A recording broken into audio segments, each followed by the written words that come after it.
Erin. Hi. I'm Kirby. How are you? Yeah, good, Kirby. Now, it's good to see you here. You found the place quite easily? Yeah, I did. Yeah, no, it was fine.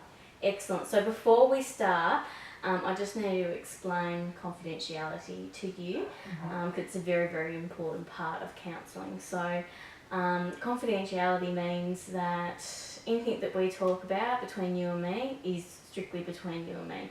I may take notes during our sessions and sessions in the future, but that's purely for me to look on so I know what we've chatted about prior. Any notes get stored under lock and key, which I am the only person that has access to. Now, there are a few exceptions to the rules, and they are if you tell me that you're going to hurt yourself or someone else, I will need to notify the police. And also if I'm subpoenaed by a court as well. And that's really about it. Does that make sense to you? Yeah, that's fine. Yeah. I understand that.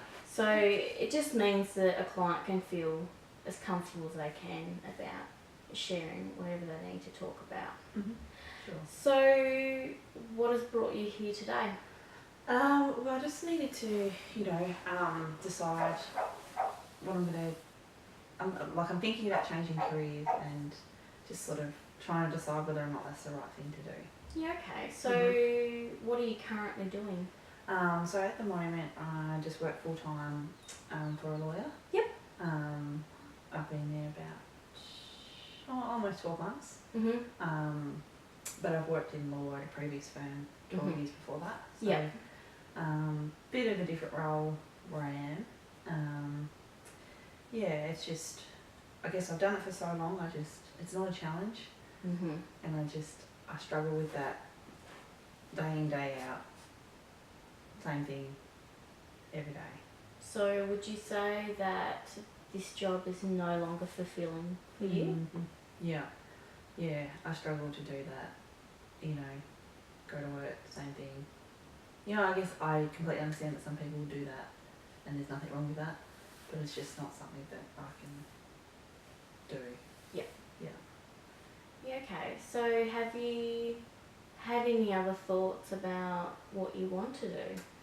Yes, I have. So, before I finished school, I wanted to do nursing, but I did work experience and I thought, no, it's pretty full on when you're young and a lot of older people, and I just thought, no, can't do that yet. So I guess I've been thinking about that on and off for a couple of years, about whether to go down that path. Yeah. So when you were younger, you just didn't feel like it was quite... I feel like you need a bit of life experience to be dealing with being a quieter person and all that sort of thing. Yeah. I think it would have been a bit of a challenge. Yeah. Quite a challenge for me. Do you think at that point there was any other external reasons for not doing nursing, or...? Well, I think too, I guess now that you've said that, I was a bit sort of hesitant to go to grade 11 and 12 just because, it's that whole new experience. It was a big deal for me to be able to sort of move into a new school, but I think too, my mother really pushed me to just find employment rather than staying at school. Yeah, okay. Yeah. And is that because of the path that she's gone down? Possibly, or? yeah. She's worked at the same job her whole life. Yeah. She didn't get the opportunity to stay at school. I think it was probably partially motivated by the financial costs that would have continued on if I had stayed a student for, another 5 years. Yeah, okay. Because obviously that would have been something that then they would have... I'm sure if I really, really wanted to do that, they would have found a way to support me. But I guess, she sort of pushed me in that way of just, go out, get a job, start earning your own money. Yeah, okay. Yeah, so she kind of wanted you to go down that same path she sort of... Yeah, I guess, yeah. Did. Yeah, okay. So we're going to, when we've got a lot of decisions to make, there's a few questions I'd like to ask, and sometimes that can sort through some of the decisions to make and why, and the positives and the negatives, and all that sort of stuff. Sometimes it can just give you a clearer thoughts, basically. So I'm going to ask you a question. I want you to think about it. So if you went to bed tonight and you woke up and everything was perfect, you had everything that you needed, what would your life look like?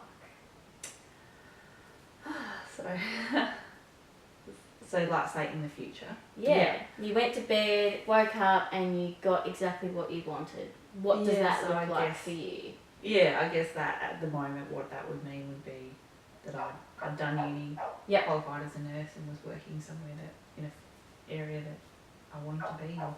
Yeah. Yeah. So nursing is definitely what would... I feel like it is. Yeah. Like I've been thinking about it on and off for probably 4 or 5 years. Yeah. I've been looking, I had been looking at the EN, enrolled nursing, through TAFE pathway. But yeah, I ran into a lady that I used to work with. She's a fair bit older than me, but she's just about to graduate as a teacher. She's got 5 kids, and she just said, she's a really motivating person, she's so lovely, and she just said, just do it. I did it, we found a way, it's great, I'm about to graduate, I'm 48 years old. She's like, next time I talk to you I want to know that you've done it. So I actually went, this was a couple of months ago, so I actually went home and applied. And I guess the thing is now, a couple of months later, they've looked at all the applications and I've now got to make that decision because I've got approved for a position as an RN studying at UTAS. Cool. Yeah, so now it's a bit real. Yeah, right. Yeah. So back on to what we said when we woke up and everything was perfect. What other things, apart from nursing, what other things do you reckon that would look fantastic? Oh, I guess, you've got a house, you've got a nice car, you've got, all the things that you like. I